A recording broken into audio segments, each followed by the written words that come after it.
With the recent release of OMORI on consoles, I had some inspiration to go back for a second playthrough. When I finished the main story last year, while I was already aware about the existence of the Hikikomori Route, I felt like I already got my fair share of depression for the summer. Jokes aside, except it wasn't really a joke, I originally felt that the story of Sunny's route was overall complete. Most parts of the story had good pacing, with enough content within those story moments to explore and learn about both versions of the world, as well as enough ambiguous story moments that provide hints about certain events within the story that the plot itself doesn't explain. For example, just to name one specifically, there's a cutscene with a man chopping down a tree. This is heavily hinted to be Sunny's father, who he most likely has a sour relationship with, based on a one-sided dialogue from this cutscene. And we only know this detail because Sunny's father not only is missing from the story, but also in Sunny's life. This is a basic example, but it's one of the many secrets within the game that helps the audience understand the world of OMORI without interrupting the main story. Events like these also act as an incentive to encourage the players to explore the game, rather than try to speedrun on the first playthrough. And even if many of these events are missable, it doesn't take away from the game, as the main story itself is also very well told, with various endings that are satisfying.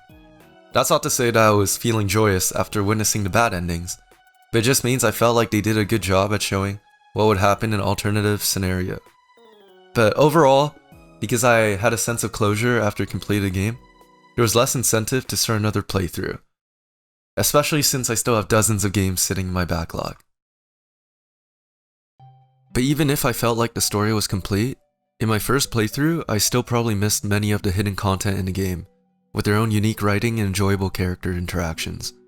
Which is a shame because that's another core strength of OMORI, its characters and dialogues. But this was also partially why I opted out of a second playthrough, because I feared that I started to develop a parasocial relationship with pixels.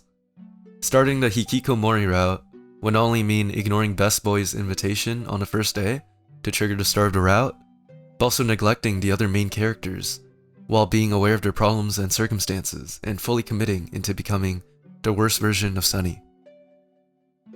Once I came to terms with the fact that these characters don't exist by watching Ukrainian men French kissing canines, I decided to start a new save file, with the expectation that this route will not only provide a new perspective of the story, but also explain parts of Headspace that was previously ignored, as well as provide a unique experience that also enhances the quality of the main route, similar to what Steins Gate Zero did, if anyone gets that analogy.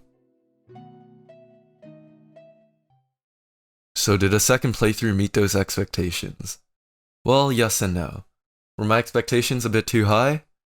Well, yes, but I think that's only natural considering the fact that the main route was excellent and is one of my favorite games of all time. So how does the Hikikomori route compare to the Sunny route? Well, when strictly talking about the story, I think it's far worse.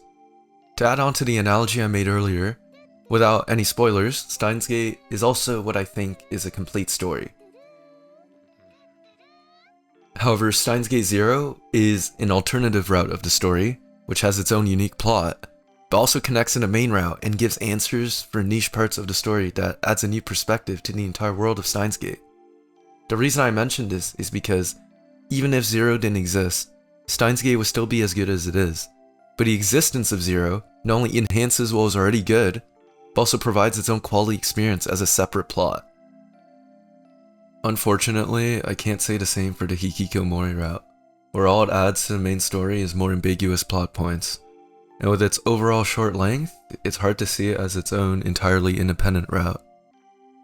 And for this route's own unique story, it's not the same quality as the main route, and it feels kinda rushed once you reach the point where the story starts to differ from the main route.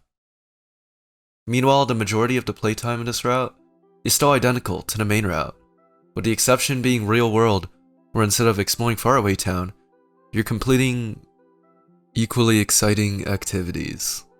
What all this means is that in order to see the differences between both routes, one has to invest several hours of their time just to witness these new scenes, only to be probably disappointed at how fast it ends. Not only that, but it's not exactly satisfying or unique either. And honestly, it was probably predictable. I can't go into much detail without spoiling, but the reason why I'm even mentioning these points isn't to immediately point the route in a negative light. but to lower expectations to avoid disappointment. And I mean, there's a reason why the YouTube title is as it is. So you might ask, why am I still advocating for playing the route if all my points so far are negative? Why shouldn't I just watch a video comparing differences instead of experiencing it? Well, the Hikikomori route has met one of my expectations going in, which was that it provided a unique experience that I wasn't expecting.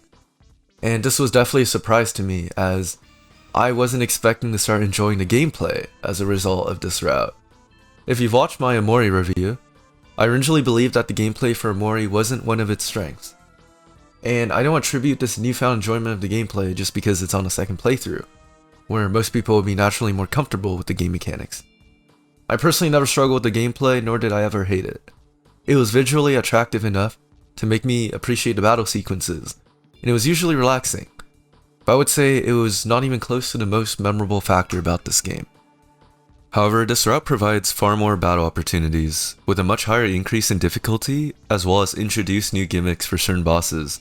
This is especially noticeable if you're someone like me that refuses to use battle items, where a difficulty increase will be immediately noticeable. However, I knew that no matter what, I would have eventually lost patience and succumbed to using items for a certain obnoxious boss. But if you found the game to be fairly easy, this one boss will probably change that perception.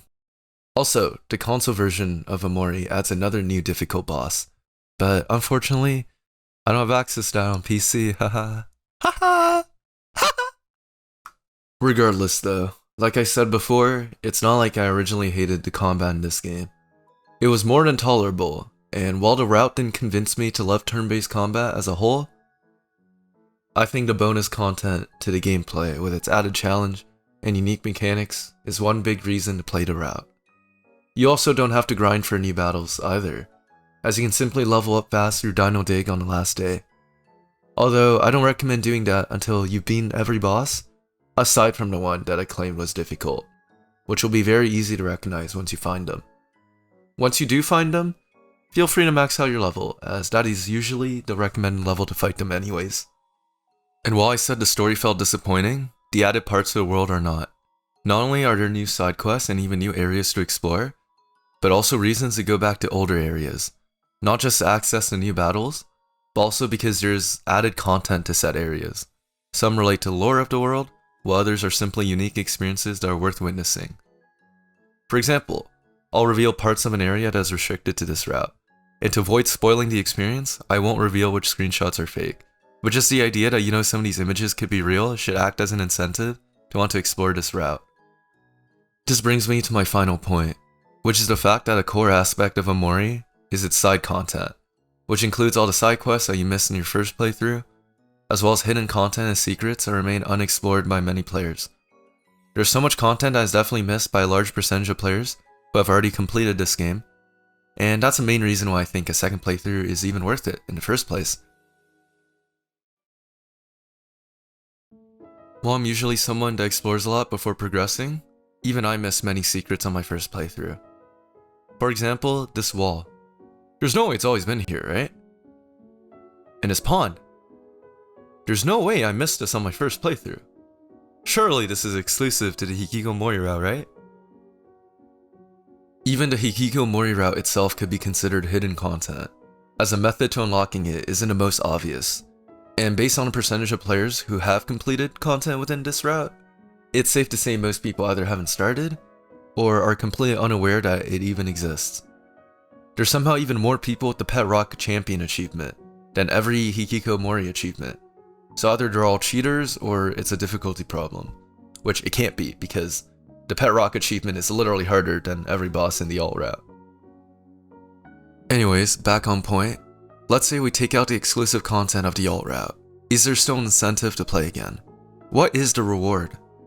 Well, the reward for going back and exploring is the experience of some of these side stories and unique interactions, all of which have plentiful amounts of content as opposed to, for example, simply being a line of text that explained bits of the story, which, for that, you could have just watched a video anyways.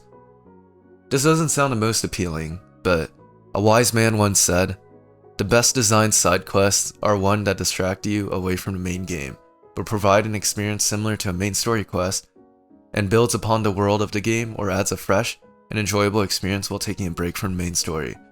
For OMORI, this also specifically makes the depression moments less painful. Point being that it's worth playing because the side content quality makes it worth it.